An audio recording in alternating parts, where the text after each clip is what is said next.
here is a common error that comes up when you're trying to print checks. So let's say you have selected a bill for payment and you're in your print check screen and you're like, oh no, that wasn't supposed to be a check. It was supposed to be something else. You might come in here and select it and try and void it off. And then you're going to get this error. And it's going to say, if you show details, error generated. It actually doesn't give you much information at all. It just says, oh, you cannot void a check without printing.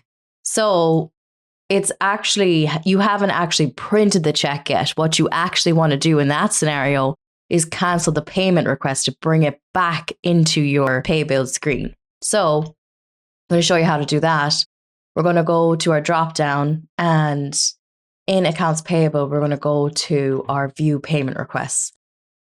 And I'm going to leave that. And then it was my A1 Electric that I wanted to bring back. So what I will do in this scenario would be just cancel that request. And that's going to bring it back into my pay bills screen. And I can, change the payment method or whatever it was that needed to be edited on that particular bill. So if that pops up when you're trying to print a check, it's because it technically doesn't need to be void because you've never actually printed it. You just need to cancel the payment request. And that does come up all the time. So, it's just something that if you don't know, you don't know. So just another common error. Hopefully that helps. As always, like and subscribe.